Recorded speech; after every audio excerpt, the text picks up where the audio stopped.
Okay, so we're gonna start with a recipe for an American Pale Ale, and I'm gonna show you guys what's incorporated in this actual recipe. So this is a 5-gallon recipe, and it calls for 7 pounds of Pale Ale dry malt extract, specialty grain for the actual American Pale Ale, and then we have 2 different hops. We have the Centennial. There are 2 of the Centennial, which will be added during different times during the boiling process, and then we have the Amarillo hop. This right here is priming sugar, so that'll be used for the bottling process. The Irish moss, which will help to add clarity to the whole recipe. And then the last step will be to sprinkle the yeast on top. Okay, so you want to bring 2 gallons of water up to 160 to 165 degrees, and then you want to lower your grain bag into the water and steep those grains for 20 minutes. While the grains are steeping during those 20 minutes, you want to have 1 gallon of water sitting at 165 degrees. After the 20 minutes is up for steeping the grains, you're going to transfer this water from the 1 gallon pot over the grains, and you're going to pour it over the grains to rinse the grains.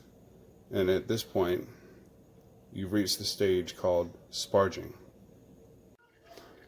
Okay, so after pouring the 1 gallon of 165 degree water over the grains into the steeping pot, you want to pick up the bag of grains out of the pot and let it drip until it gets to like a minuscule drip, and then you can discard your grains.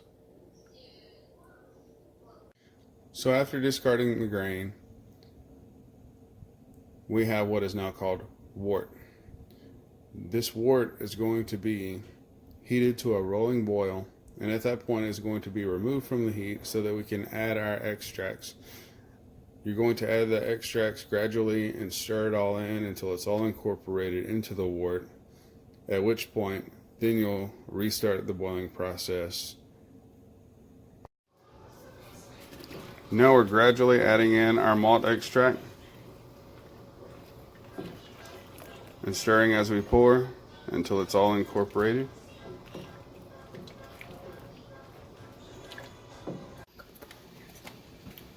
Okay, so at this point, once it's boiled and gotten to the point to where the head has almost diminished completely, we start adding our first 1 ounce package of Centennial hops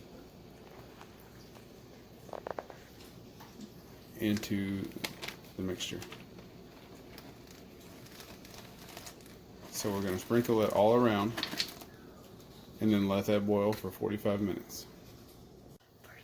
Okay, after 45 minutes of boiling the Centennial hops, we're going to drop in the Whirlflock tab, and it'll boil for 5 minutes.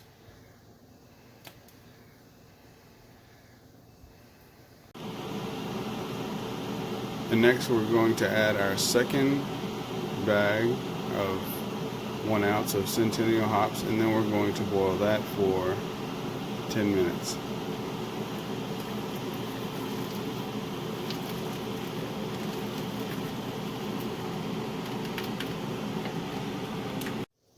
Okay, now at this last part of the boiling process, we're going to add in 1 ounce of Amarillo hops and let it boil for 1 minute.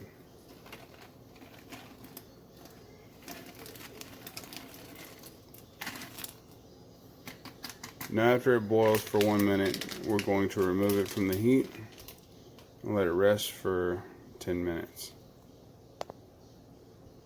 Okay, go. Okay, so after the beer is rested in the pot, we're gonna take a 10-pound bag of purified ice. We're gonna drop it into the bucket.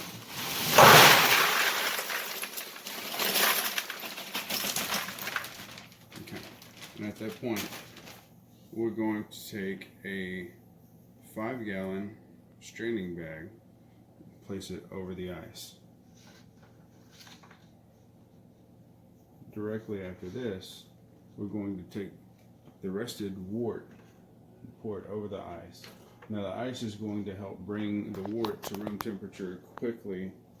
That way we're not waiting so long to move to the next step in the process, which is fermentation. Yeah. A bucket full of 10 pounds of ice, as well as the straining bag. We're going to pour the wort over the ice into the bucket, and this is going to filter out a lot of the solids in our wort and give us that nice, smooth, clear beer base. So at this point, after we empty out the majority of it, don't worry about the gunk at the bottom, we're going to take the bag, lift it up out of the bucket,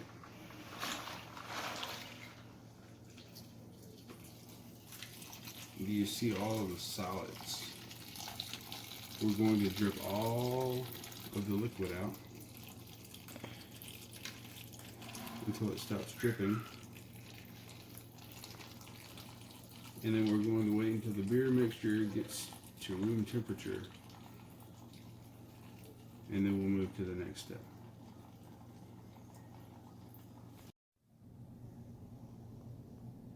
Okay, so room temperature is round about 70 degrees Fahrenheit. And according to our thermometer, it's a little blurry here, so 70 to 75. So we're right at room temp. So next, after we do this, we're going to spread the yeast along the surface of our bucket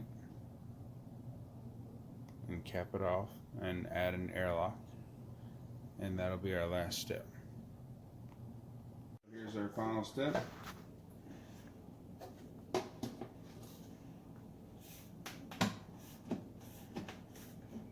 We're going to firmly secure our lid airtight, all except for the opening at the top right here.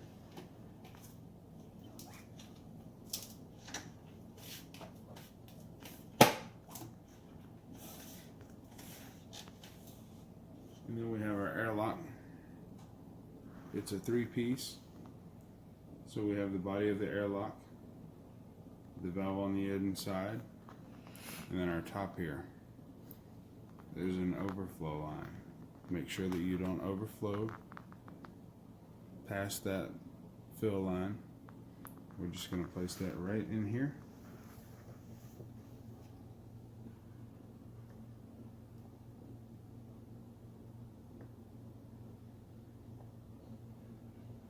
Then once we do so, in 7 days, typically, it's longer for certain beers, but for this one, it's a week, and that's it. So hopefully this video tutorial helped anyone who's just getting started on home brewing to become more comfortable with how simplistic the process is, really.